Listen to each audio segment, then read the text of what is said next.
বর্ষিত হোক।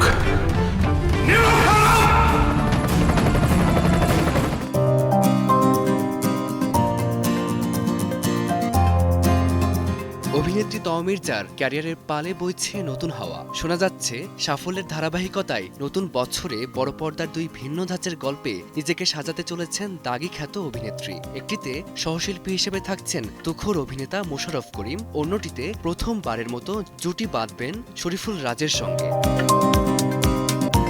পর্দার এই নতুন রসায়ন নিয়ে নির্মাতা গোলাম সোহরাব দোদুল ও হাসান মোরশেদের শুটিংয়ের সব প্রস্তুতি চূড়ান্ত। এখন অপেক্ষা লাইট ক্যামেরা অ্যাকশনের। তমা নিজেও গল্পের বুনন আর চরিত্রের গভীরতা নিয়ে দারুণ উচ্ছ্বসিত। যদিও আনুষ্ঠানিক ঘোষণার আগে বিস্তারিত বলতে চান না এই অভিনেত্রী। খুব শীঘ্রই জলযুদ্ধ সহ নাম ঠিক না হওয়া অন্য সিনেমাটির শুটিং ফ্লোরে দেখা যাবে তাকে। এদিকে ওপার বাংলার গুণী নির্মাতা অঞ্জন দত্তের পরিচালনায় দুই বন্ধু সিরিজে কাজ করাটা তমার জন্য ছিল এক অনন্য অভিজ্ঞতা। মুক্তির অপেক্ষায় থাকা সিরিজটি নিয়ে দর্শকদের মাঝেও তৈরি হয়েছে ব্যাপক কৌতূহল। কলকাতায় কাটানো সেই 9টি দিন তার অভিনয় জীবনের অন্যতম সেরা স্মৃতি হয়ে আছে বলেই মনে করেন অভিনেত্রী।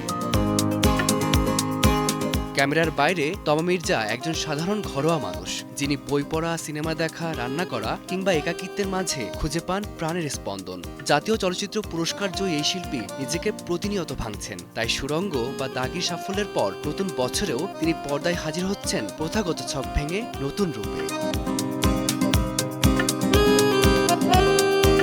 ফারদিন মাজহার, সময় সংবাদ, ঢাকা।